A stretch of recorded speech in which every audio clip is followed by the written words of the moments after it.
She was pulled over, searched and humiliated, all without reason. But when her husband arrived, the truth came crashing in like a storm the officers never saw coming. What started as a routine stop turned into a public reckoning that shook an entire police department. Denise Walker adjusted the air conditioning in her car, letting the cool breeze sweep away the remnants of Texas heat that still clung to the evening. The sequins on her navy pupil gown sparkled faintly under the passing streetlights as she turned onto a quieter stretch of road in Fort Worth's Westover Hills. The gala she'd just left had been a success, an evening filled with meaningful conversation, generous donors, and shared hopes for the underfunded youth education programs she'd dedicated the last decade of her life to. But more than the applause or recognition, what Denise looked forward to most was getting home, kicking off her heels, and curling up with a cup of chamomile tea and her husband, Marcus. Her phone buzzed gently on the passenger seat. She glanced at it. It was Marcus, probably just checking in. She smiled softly, murmuring, "I'll be home soon," to herself, not bothering to answer. Then in the mirror came the flash of red and blue. Her smile faded. A police cruiser. Denise's brows drew together as she instinctively slowed down and pulled over to the shoulder, checking her speedometer out of habit. She hadn't been speeding, no rolling stops. Her turn signal had been used, her seatbelt on, phone untouched. Her mind searched for a reason, some rational explanation, as she rolled her window down and watched the officer step out of his vehicle. Tall, white, and broad-shouldered, he approached with a stern face and rigid posture. "License and registration," he said flatly. No greeting, no explanation. Denise complied immediately, her hand steady but her heartbeat beginning to pick up. "Good evening, officer," she said politely. "May I ask why I'm being stopped?" He barely glanced at her license. "We received a call about a vehicle matching this description involved in suspicious activity in the area." The words landed with a dull thud in her chest. Suspicious activity? She'd just spent the last 3 hours networking with educators and philanthropists over salmon bites and jazz music. "Suspicious activity," she repeated, careful to keep her tone even. "Yes, ma'am." "I'm going to need you to step out of the car." His tone didn't shift, didn't acknowledge her question, didn't show the courtesy usually extended in traffic stops. Denise blinked, thrown by the command. "Excuse me? I'm sorry. I don't understand. What's this about?" "Step out of the car. Now," he repeated louder. At that moment another cruiser pulled up behind them. 2 more officers exited, one flicking on a flashlight that sliced through the darkness and swept across the interior of her car.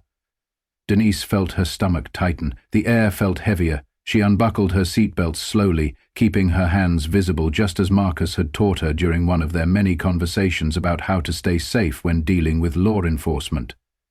"I'm complying," she said aloud, more for the record than anything else. "But I would like to know why I'm being treated this way." No one answered. The first officer motioned her to the sidewalk as the others surrounded her car. Without asking, one of them popped her trunk and began rummaging through it. Boxes of brochures, leftover programs from the gala, a box of folders she hadn't had time to drop off at the community office. To them it might have looked like junk, but to Denise it was a piece of the mission she'd poured her life into. "I didn't give you permission to search my vehicle," she said clearly, trying to keep the tremor from her voice. One of the officers, younger and visibly nervous, glanced at the older one, who was busy flipping through a stack of pamphlets. "Just doing our job, ma'am," he said, his words clipped. There was a report. "Of what?" she asked again. "Because I've committed no traffic violation and I've been fully cooperative." The older officer ignored her. "You got any weapons, drugs, or anything illegal in this car?" the younger one asked. Denise inhaled sharply through her nose. "No. And I've already said I just left a fundraiser. I'm a non-profit director. My name is Denise Walker." "And I'm supposed to believe that?" the older one muttered. Denise turned her head toward the car, where her phone still sat on the passenger seat, buzzing again. Marcus, she needed to call him. "I'd like to retrieve my phone now," she said, her voice calm but firm. "To call my husband. No sudden moves, the younger officer warned, as if she were armed and dangerous. She reached in slowly, picked up the phone and stepped back. Her fingers shook only slightly as she dialed. Marcus picked up instantly. "Denise, you okay?" "Marcus," she whispered, then steadied her voice. "I'm pulled over on Westworth Boulevard. They're searching my car without cause. I need you here, now." A pause, and then his voice changed, steel replacing concern. "I'm on my way. Stay where you are." She ended the call and looked up to find all three officers now watching her. They didn't know who she had called, but they saw something change in her demeanor, an assurance, a calm they couldn't rattle. Minutes dragged on. The older officer kept rifling through her trunk, lifting her garment bag and tossing aside a box of folders. The younger two stood close, arms crossed, eyes scanning her like she was a suspect in some silent crime. Denise stood tall, arms folded, breathing slowly. She felt her dignity being chipped away with every second that passed, every invasive glance, every assumption they made. But she wouldn't break. She wouldn't give them that. A car slowed as it passed by, the driver peering out the window before rolling on. Then another. People were starting to notice. One woman even stopped and pulled out her phone, recording from a distance. That was when Denise saw it. The black SUV pulling up to the curb. The door opened, and out stepped Marcus. His polished dress shoes hit the pavement with quiet force. The suit, the posture, the badge clipped to his belt. He carried the presence of a man used to authority, used to being in control of tense rooms. He walked past the second cruiser without a word, his eyes fixed on his wife. "Denise," he said softly, "are you all right?" She nodded, once. "They wouldn't let me call you at first. They searched the car without asking.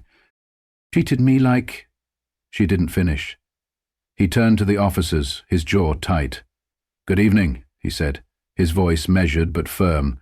"I'm Marcus Walker, Chief of Internal Affairs, Tarrant County Sheriff's Department. Would one of you like to explain what exactly is going on here?"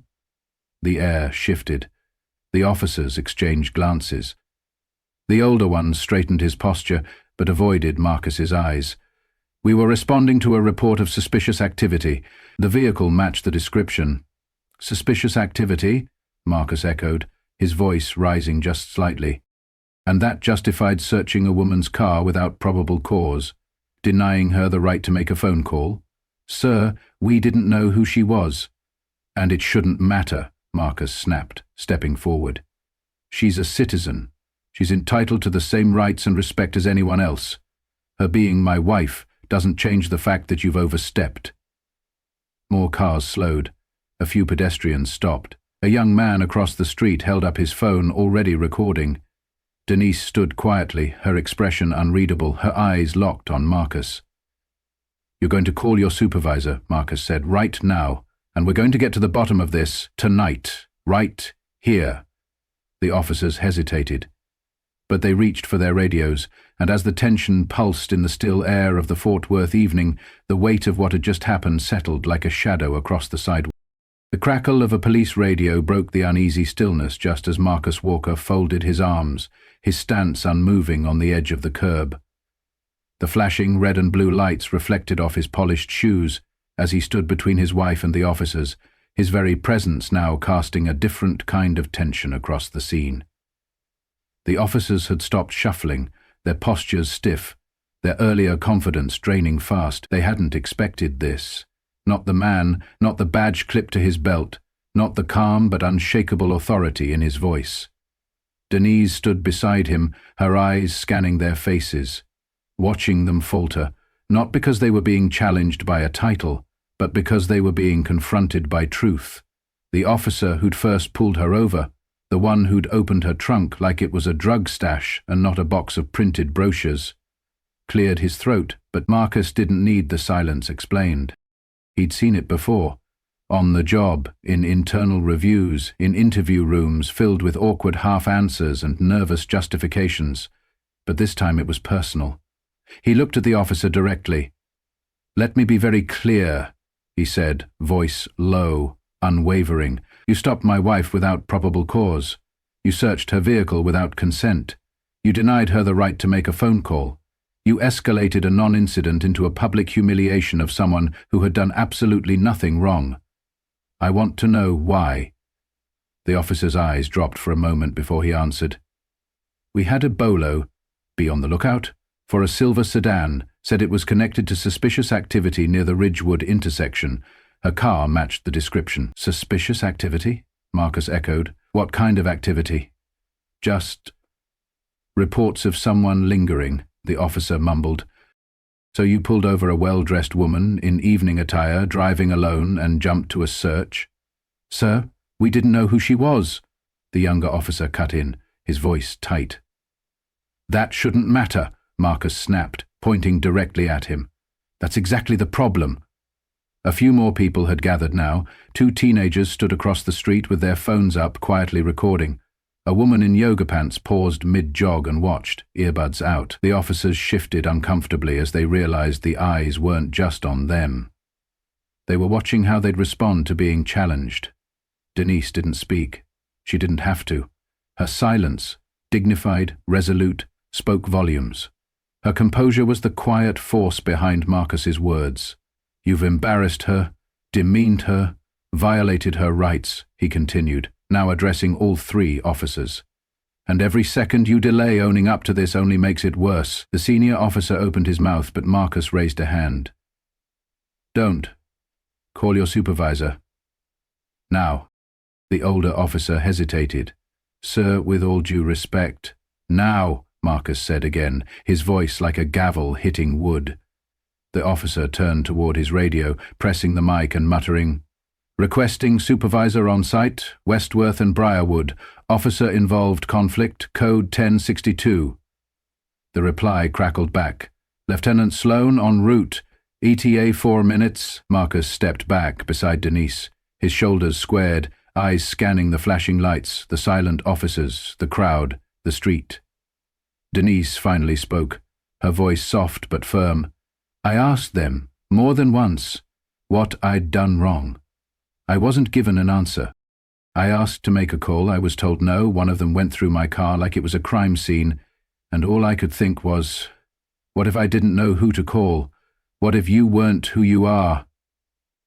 Marcus looked at her, his expression gentler now, and nodded.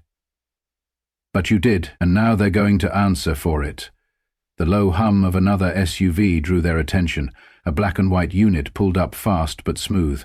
The driver's side door opened, and out stepped Lieutenant Robert Sloan. Late 50s, square-jawed with graying temples, and an expression that said he was already tired of whatever mess he'd been sent to clean up. He surveyed the scene quickly. Officers, 2 cruisers, crowd forming, a man in a suit with a badge on his belt, and his brow furrowed. "What exactly is going on here?" he asked as he approached.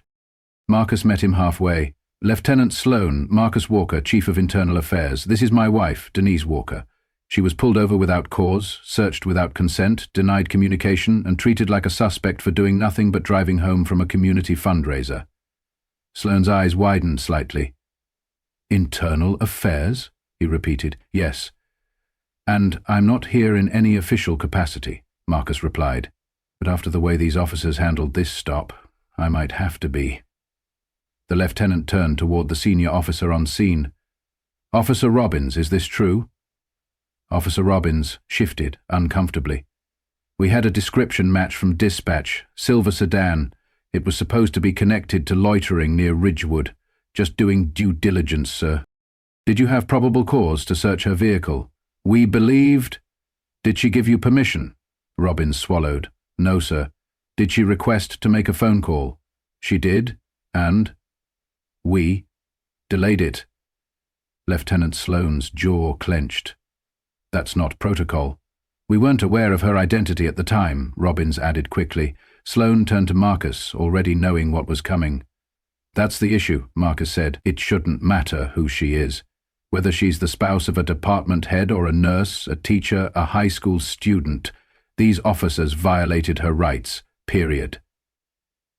Around them the crowd had grown. More phones, a few murmurs, some people whispering names, recognizing who Marcus was. Lieutenant Sloan's voice dropped to a more cautious tone. "Commissioner Walker, I understand your frustration." "It's not frustration," Marcus cut in. "It's outrage, and it's not just mine.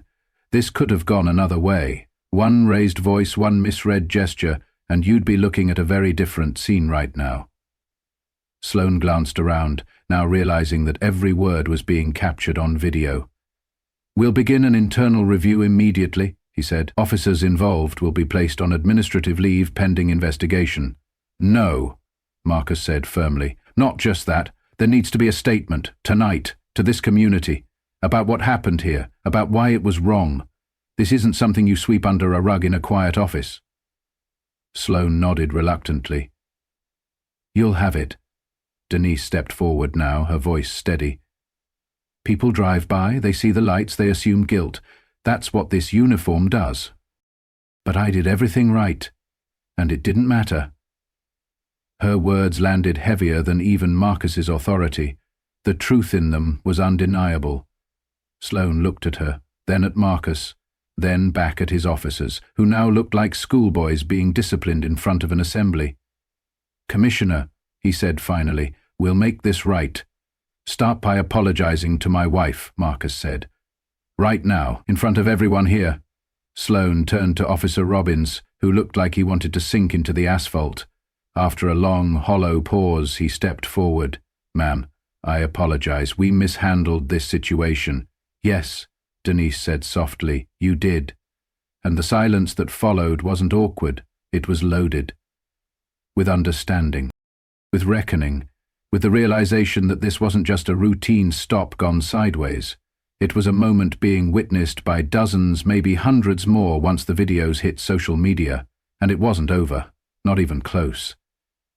As the lieutenant gave final instructions and the cruisers began to slowly roll away, Marcus looked at Denise. "Let's go home," he said gently.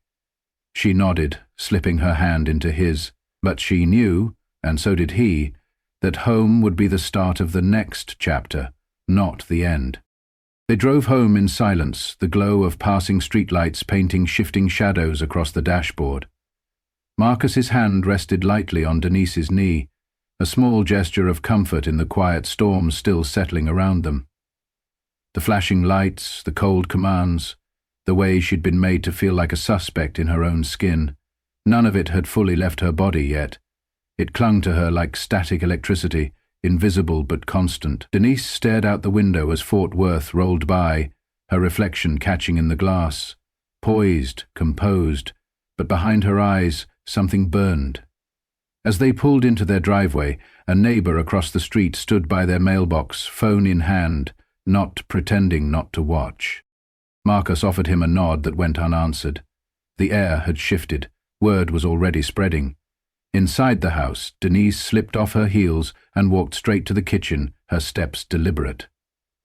She poured herself a glass of water and leaned against the counter, staring at nothing. Marcus watched her for a long moment before speaking. "You handled yourself with more grace than I ever could have," he said quietly. Denise didn't turn. "You had to be there, Marcus, to see the way they looked at me, like I didn't belong, like I was dangerous." He crossed the room and rested his hand gently on her back. "I did see it. And now the world's going to see it too." And they did. By morning, clips of the confrontation had already gone viral. Hashtags like "Stand with Denise" and "Justice in Fort Worth" were trending nationwide. Local news picked up the story first. Videos showing Denise standing alone while her trunk was ransacked. The stunned silence when Marcus identified himself. The moment the lieutenant arrived and was publicly forced to answer for his officers. But it didn't stop there. By noon, national outlets were broadcasting the footage. Headlines read, "Police Commissioner confronts officers after wife is illegally searched. Community leader pulled over without cause. Crowd captures it all. Public trust in law enforcement faces new test in Fort Worth incident." Denise sat on the couch, legs tucked under her, remote untouched, as news anchors replayed the video again and again. Her phone buzzed non-stop. Texts from colleagues, parents from the youth center, city council members, old college friends, even strangers. Some were checking in, others were thanking her. A few offered apologies for what had happened, even if they had no part in it.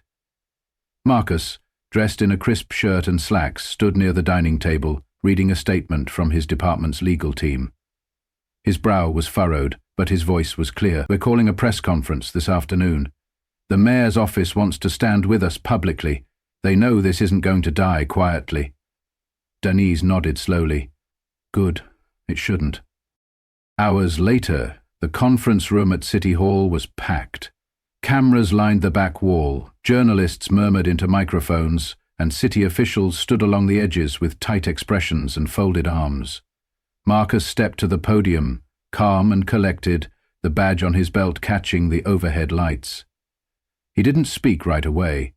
He scanned the room, his eyes landing on each officer in the front row, each reporter scribbling notes, each community member sitting forward in their chair. And then he began.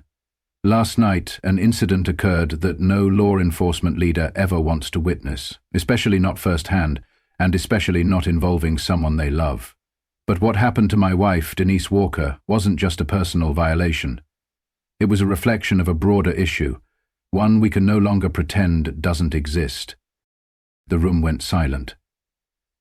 She was pulled over without probable cause, searched without consent, denied the basic right to communicate, all while being treated not as a citizen, not even as a person, but as a potential threat based solely on perception. He paused. "The officers involved have been placed on administrative leave, effective immediately. An internal investigation is already underway, but let me be clear, this isn't just about disciplining a few individuals. This is about confronting a culture, a mindset, a system that has for too long made fear and suspicion the default when engaging with people of color." Marcus rippled through the room. One reporter raised a hand, but Marcus wasn't finished. "Starting this week, our department will launch a series of reforms.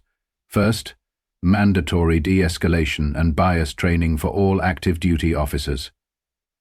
Second, the creation of a civilian oversight board with real authority to review complaints and recommend disciplinary action. Third, the public release of stop and search data, because accountability starts with transparency." Applause broke out from one corner of the room and quickly spread. Marcus turned slightly, gesturing to the side as Denise stepped forward. She wore a simple dark blouse and slacks, her hair pulled back, eyes focused. She didn't speak with anger. She didn't have to. Her presence alone carried power.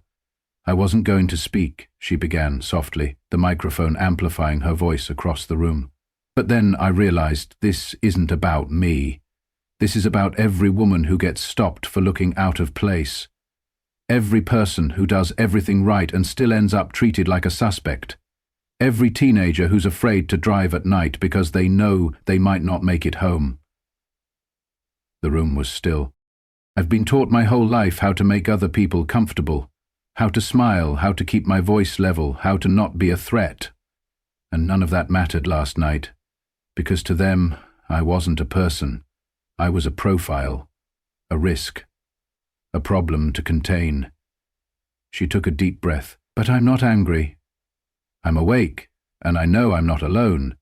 What happened to me happens every day, to people without cameras, without titles, without husbands in high positions. So if my voice can do something, if this moment can matter, then I'm going to use it." The applause this time was louder, sustained, and honest. The story flooded national headlines for the next week. Interviews, town halls, feature segments. Denise's face appeared on magazine covers and op-eds. She was invited to speak at university panels and police reform conferences. She declined most of them, but she accepted a few, especially the ones where young black girls sat in the front row, eyes wide, hands scribbling notes as she spoke. A month later, she helped launch a new coalition, Voices for Justice, a non-profit focused on amplifying stories like hers, those that didn't go viral, those that were still waiting to be heard. Meanwhile, the officers involved faced disciplinary review. One resigned, two were placed on probation pending further investigation. Their actions, once buried in routine paperwork, were now examples in every training seminar across the department. And though Marcus never made it personal in public, everyone in the department knew this wasn't just a policy shift. This was a reckoning. At home, life slowly returned to normal. sort of. Denise still ran the non-profit, still mentored local youth, still cooked her famous Sunday chili, but something in her had changed. Not hardened, sharpened. She walked a little taller, spoke a little firmer, smiled with her whole face again, and every now and then, when the weight of what had happened settled back onto her shoulders, Marcus would remind her of what they'd built from it. "You turned pain into purpose," he'd whisper, "and nobody can take that from you." One evening, as the sun dipped low and bathed their porch in gold, Denise sat with her feet tucked under her, watching the breeze dance through the trees. She thought about that night often, not because it haunted her, but because it reminded her why she had to keep going, why silence was never the answer, why speaking up, especially when it was uncomfortable, was the only way real change ever came. What had started as a routine traffic stop had sparked a citywide movement.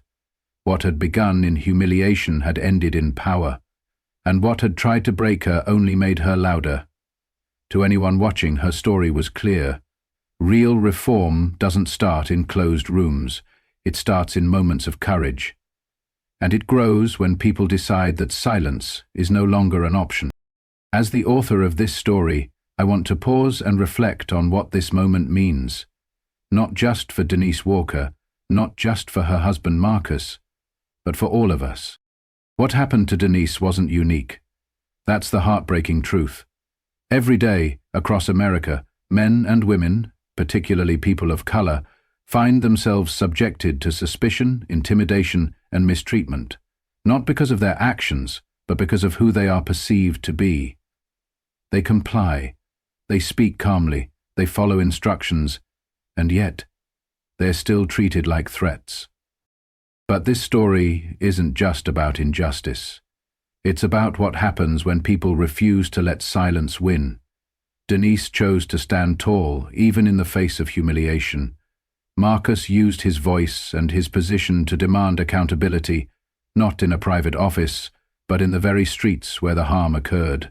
Together, they transformed a painful moment into a powerful movement. And that's the lesson we all need to carry with us. Real change doesn't come from comfort, it comes from courage. Speaking up may feel risky. Standing up may invite pushback, but every voice matters. Every moment of truth spoken out loud has the power to shift the culture around us, one conversation at a time. So to those listening, if you've ever been made to feel small or invisible, know that your story has value, your voice has power, and the fight for justice is not yours to carry alone. You are not asking for too much by wanting to be treated with dignity. You are not overreacting by demanding fairness. You are part of something larger, a call for a more compassionate, accountable, and equitable society. To our allies, keep watching, keep listening, but most importantly, keep showing up, not just when the cameras are rolling, but when no one is watching.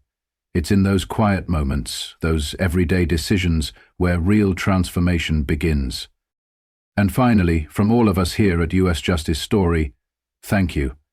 Thank you for taking the time to hear Denise's story. Thank you for caring enough to reflect, to share, and to carry this message forward. If her experience moved you, challenged you, or inspired you, please consider subscribing, sharing, and being part of this growing community. Because the road to justice is long, but together, step by step, voice by voice, we move forward. Until next time, stay aware, stay compassionate, and stay loud.